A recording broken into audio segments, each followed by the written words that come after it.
ಇದೆ. ತನಿಖೆ ಸೂಕ್ತವಾಗಿ ಆಗಬೇಕು ಅಂತ ನಾನು ಹೇಳಲಿಕ್ಕೆ ಬಯಸ್ತೇನೆ.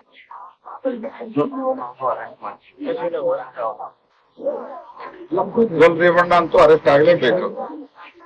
ಪ್ರಜ್ವಲ್ ರೇವಣ್ಣ ಅರೆಸ್ಟ್ ಆಗ್ಬೇಕು. ಪ್ರಜ್ವಲ್ ರೇವಣ್ಣ ಅವ್ರನ್ನ ಸರಿಯಾದ ತನಿಖೆಗೆ ಒಳಪಡಿಸಬೇಕು. ಮಹಿಳೆಯರು ಕಂಪ್ಲೇಂಟ್ ರಾಷ್ಟ್ರೀಯ ಮಹಿಳಾ ಆಯೋಗ ಇವೆಲ್ಲ ಸಂಗತಿಯನ್ನು ನೋಡಿ ಪ್ರಜ್ವಲ್ ರೇವಣ್ಣ ಅರೆಸ್ಟ್ ಆಗ್ಲೇಬೇಕು. ಮತ್ತೇನು ಪ್ರಶ್ನೆನೇ ಇಲ್ಲ. ಕ್ಲಿಯರ್ ಏನ್ ಕ್ರಮ ತೆಗೆದುಕೊಳ್ಳಲು ಸರ್ಕಾರ ಮತ್ತು SIT ಸೂಕ್ತವಾದ ಕ್ರಮವನ್ನು ಕೈಗೊಳ್ಳಬೇಕು.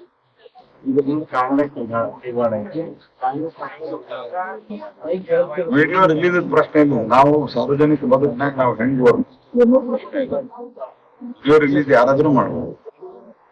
ನೀವು ರಿಲೀಸ್ ಆಗಿದೆ ಅಂತ ನಿಮಗ್ ದುಃಖ ಇದೆಯಾ? ಈ ಘಟನೆ ಆಗ್ಬಾರ್ದಾಗಿತ್ತು ಅಂತ ದುಃಖ ಇದೆ.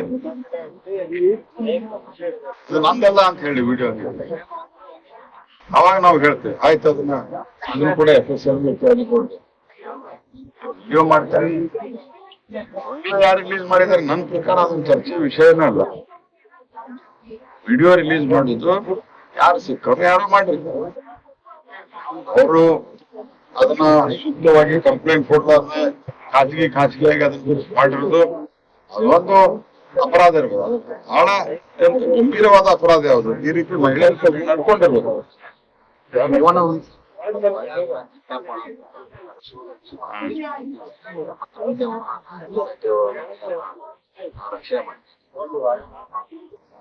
ಈಗ ಕಾನೂನು ತಮ್ಮ ಕ್ರಮ ಕೈಗೊಳ್ತಾ ಇದೆ. ದುರ್ದೈವ, ಯಾಕಂದ್ರೆ ರೇವಣ್ಣ 70 ವಯಸ್ಸಾಗಿದೆ. ಈಗ ಈ ರೀತಿ ಆಗಿರೋ ದುರ್ದೈವ ಆದ್ರೆ ಸಾಕಷ್ಟು ಆರೋಪಗಳು ತಿಳಿದು ಬಂದಿದ್ದಾವೆ. ಹಾಗಾಗಿ ಕಂಪ್ಲೇಂಟ್ ಕೊಡ್ತಾರೆ ಮಾಡಿದ್ರಿಂದ ಒಂದ್ಸತಿ ಪರೀಕ್ಷೆನ ಮಾಡೋದು ಒಳ್ಳೇದು. ಆದ್ರೆ ಎಷ್ಟು ಮಟ್ಟಿಗೆ ಅವ್ರನ್ನ ಬಂಧಿಸುವುದು ಸರಿಯಾಗಿ ನ್ಯಾಯಾಲಯಗಳು ಬಹಳ ಚೆನ್ನಾಗಿದೆ. ನೀವು ನೋಡಿದಿರಿ, ನನ್ನ ಜೊತೆಗೆ ಹಲವಾರು ಬಂದಿರಿ. ಬಹಳ ಉತ್ತಮವಾದಂತ ಜನರು ನಮ್ಮ ಕೆಲಸಗಳನ್ನು ನೋಡಿದ್ದಾರೆ ಮತ್ತು ಜೊತೆಗೆ ನಮ್ಮ ನರೇಂದ್ರ ಮೋದಿ ಅವರು ಪ್ರಧಾನಮಂತ್ರಿ ಆಗ್ಬೇಕು ಅನ್ನುವಂಥದ್ದು ಬಹಳ ದೊಡ್ಡದಾದಂತಹ ವಿಷಯ ಇದೆ ಜನರಿಗೆ. ಹಾಗಾಗಿ ಮುಂದಿನವಾಗಿ ಸಹಿತ ಈ ಕ್ಷೇತ್ರವೂ ಸೇರಿದಂತೆ 14 ಕ್ಷೇತ್ರ ಸರ್ಕಾರ ಕಾಂಗ್ರೆಸ್.